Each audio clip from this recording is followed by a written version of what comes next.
ጤና ይስጥልን ክቡራትና ክቡራን የዩቲዩብ ቻናል ቤተሰቦች በሰዓቱ የተሰሙ ሰበር አጫጭር መረጃዎችን ይዤ ቀርቤያለሁ። በቅድሚያም አርዕስተ መረጃዎቹን ላስቀድም። ጆሮ ዳባ ልበስ ብለው የቬኔዙዌላ ፕሬዝዳንት ለትራምፕ ዛቻ በዳንስ የሰጡት ምላሽ በመረጃችን ታደምጣላችሁ። በሌላኛው መረጃችን ከአየር መንገድ ደህንነት ጋር ተያይዞ በወንጀል የተከሰሱት እነ ጆን ዳንኤል ከስር እንዲፈቱ ትዕዛዝ መሰጠቱ ተገልጿል። በሰዓቱ ይደመጣል። በማስከተል የቱርክ ልዩ ድሮን በአየር ላይ ጄት ማጥቃት ያስመዘገበው አዲስ ታሪክ በዚህ መረጃ ሰዓት የምታደምጡት ሌላኛው ጉዳይ ነው። እንዲሁም የአሜሪካው ፕሬዝዳንት ዶናልድ ትራምፕ የሶማሊያ ስደተኞች ሀገራችን ውስጥ አንፈልግም ማለት መናገራቸው ተቋሙን አስነስቷል። የምሰሙት ይሆናል። ጨምሮም የገቢዎች ሰራተኞች ቪዲዮ ካሜራ የተገጠመለት ዩኒፎርም ሊለብሱ ነው መባሉ ተሰምቷል። ዝርዝሩን በመረጃችን ይዘናል። እስከ ቪዲዮ ፍጻሜ አብራችሁን ቆዩ። በሰዓታት ልዩነት አዳዲስ መረጃ እንዲደርሶ የዩቲዩብ ቻናሌን ሰብስክራይብ ማድረግ የደውል ምልክቷ መጫን ቪዲዮን ላይክ ማድረጉን አይዘንጉ። ሐሳብ አስተያየቶን ኮሜንት ሴክሽን ላይ ያስፍሩ። ዝርዝር መረጃዎችን እንድታደምጡ ጋበዝኩ። አብረን እንከታተለው።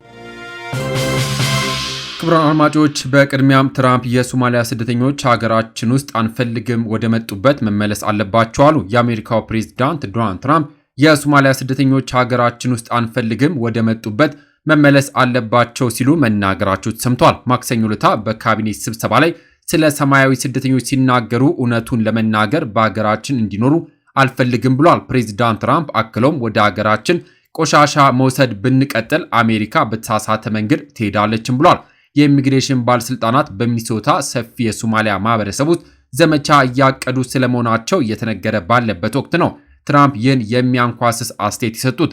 የሚኒሶታ ግዛት ባለስልጣናት እቅዱ ከምስራቅ አፍሪካዊቷ አገር የመጡ የሚመስሉ የአሜሪካ ዜጎችን ያለ አግባብ ጠራርጎ ሊያስወጣ እንደሚችል በመግለጽም አውግዟል። በጋራ ትዊን ሲቲስ የሚባሉት ሚኒያፖሊስ እና ሴኔት ፖል የተባሉት በዓለም ላይ ካሉ ትላልቅ የሶማሌ ማህበረሰቦች መገናኛ መካከል ናቸው። ከተሞቹ በአሜሪካ ውስጥ ትልልቆች የሶማሊያ ማህበረሰብ መገኛ ናቸው። ትራምፕ ማክሰኞ ዕለት ለሰዓታት በቴሌቪዥን ከተላለፈ የካቢኔት ስብሰባ በኋላ በሰጡት አስተያየት የሶማሊያ ስደተኞችን በሀገራችን እንዲኖሩ አልፈልግም፣ እውነቱን እነግራችኋለሁ ብሏል። አንድ ሰው ከፖለቲካ ውሳኔ አንጻር ይህ ትክክለኛ አመለካከት አይደለም ሊል ይችላል። ትራምፕ ግድ የለኝም በሀገራችን እንዲኖሩ አልፈልግም ሲሉም ተናግረዋል። አገር ለመባል በማታበቃው ሶማሊያ ምንም የላቸውም፣ እርስ በርሳቸው እየተገዳደሉ ይኖራሉ፣ ምንም መዋቅር የለም ሲሉም ትራምፕ ተናግረዋል።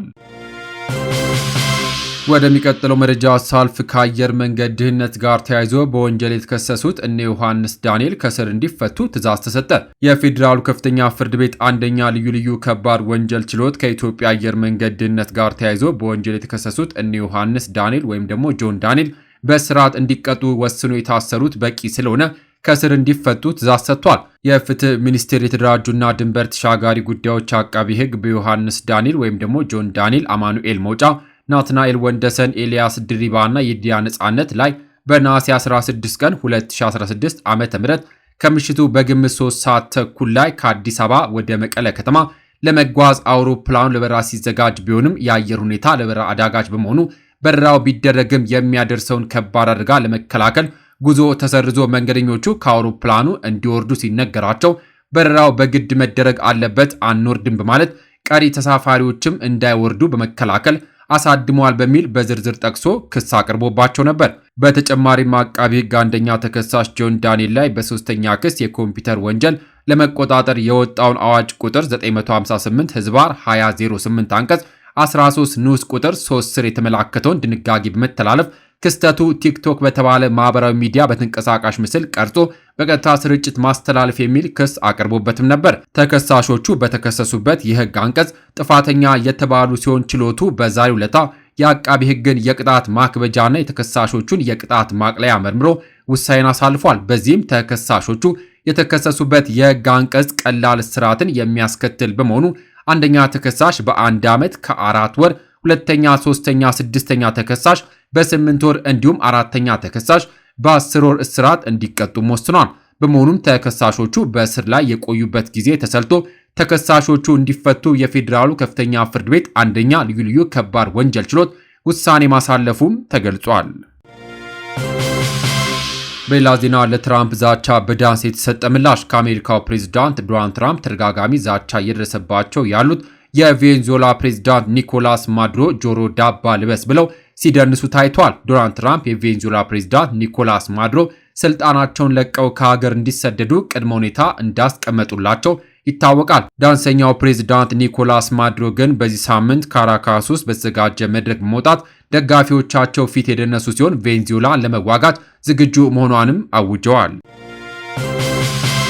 በሌላ መረጃ የቱርክ ልዩ ድሮን በአየር ላይ ጄት በማጥቃት ያስመዘገበው አዲስ ታሪክ። የቱርክ ባይራክተር ድሮን በመከራ ወቅት ሰው ተሸካሚ የጦር ጀትን በመምታት በድሮን ቴክኖሎጂ ዘርፍ በዓለም የመጀመሪያና ታሪክን ሰርቷል። አምራቹ ባይከር በሲኖፕ በተደረገ የሙከራ በረራ የውጊያ ድሮኑ ከፍተኛ ፍጥነት ያለውን ጀት በራዳር በመለየት ፍጹም ትክክል በሆነ ጥቃት ከእይታ ክልል ውጪ ከአየር ወደ አየር ሚሳኤል በመጠቀም አውድሞታል ሲል አስታውቋል። ኩባንያው አክሎም እስካሁን ሌላ ምንም አይነት ሰው አልባ መሳሪያ የአየር ኢላማውን በተሳካ ሁኔታ መጥቶ እንደማያውቅ በመግለጽ ባይራክተር አየር ላይ የውጊያ አቅሙን በማሳየት በአቪዬሽን ታሪክ አዲስ ምዕራፍ ከፍቷልም ብሏል።